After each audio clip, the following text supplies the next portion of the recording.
Finding true happiness and enlightenment is certainly no easy task. How do you go about finding yourself and finding the true meaning of your life? Joining us now is inspirational speaker and author, Roshi. Hello, Roshi. How are you? I'm great. How about yourself? I'm wonderful, thank you. I have Thank this you. book that you gave me, Kokoro, and you helped me pronounce it, so that's great, The Heart Within. And isn't that what Kokoro means? Yes, it's the Japanese word for what in the East is considered the place of true knowledge, the place of wisdom. So it's about where in the West we conceptualize everything here Right. about life. The Japanese and Zen in particular speaks about the heart within as the true place of knowledge. All real knowledge happens here. You know, it's wonderful because there's so much research lately about how the heart really is being able to give the brain information and the body information and do so much. So Buddhism knew that for thousands and thousands of Yes, years, right? yes, Okay. Speaking of Buddhism, there's so much about what I've read, and you have this beautiful book, and you write so beautifully. I've read a Thank lot you. of your stuff, and there's something about resolve that Buddha talked about and that you speak about a lot of. How does that work in with living an authentic life and with relationships?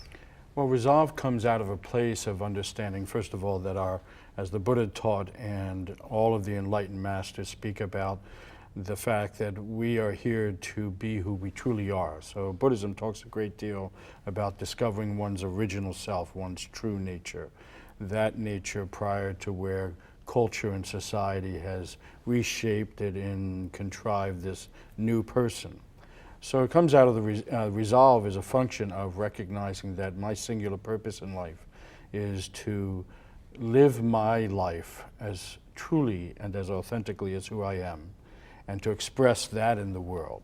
And when you understand that that is not only the purpose, but the singular source for true happiness, the resolve seems to rise naturally.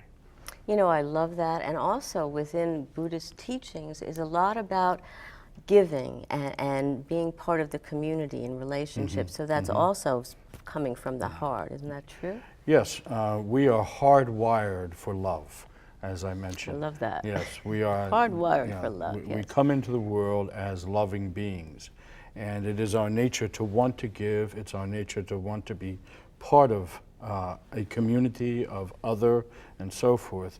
And in fact, from the Buddhist perspective, when we are suffering or dealing with stress, it is the absence of that going on for us. So when we find ourselves not able to, as I call, live at the level of full self-expression and as a benefit to the world or to my community or other, we will find that suffering will rise and compound for us. So I think, and again, a lot of Buddhist teachings and your teaching speaks about that we have to really understand suffering and come to terms with it to be able to really experience the joy of life as well.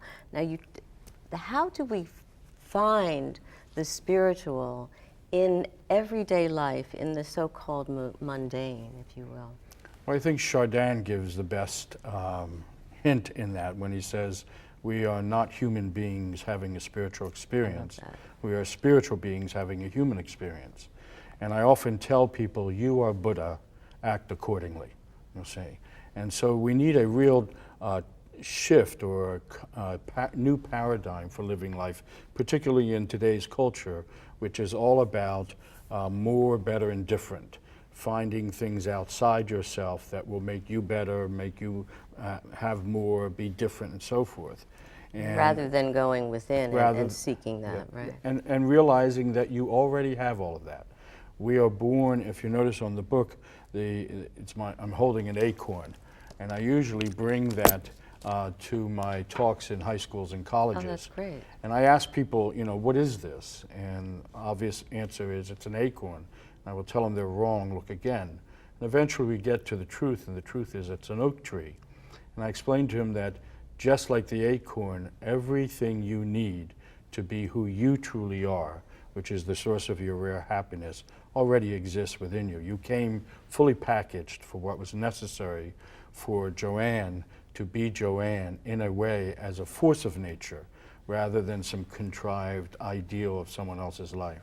You know, I think I got that several years ago, which was nice. To be too bad we didn't get it earlier. But wouldn't it be wonderful, Roshi, if everybody was able to recognize that Buddha within themselves and be able to live accordingly? I think so many things in our world would be different.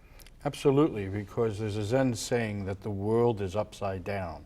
And what it means is that our perception of the meaning of life is completely different from reality. And reality, when, you know, we live in the Pine Lands at the Zen Center. And when you look in the Pine Lands all the time, I tell people, I've never seen a neurotic squirrel or deer, or I've never seen a bird afraid to fly, you see. It seems to be a human condition. And yes, when we realize that we are possessed with this unlimited, infinite potential to be forces of nature, I say that most people in the world are unhappy, which is the source of global suffering, because they're all living lives they would rather not live. You know, I think that's so important for all of us to get to recognize the Buddha is within us and that we have that potential and that potentiality. Yeah. Thank you so much, Roshi. Well, it's my Have pleasure. a blessed evening. Thank you. Thank you.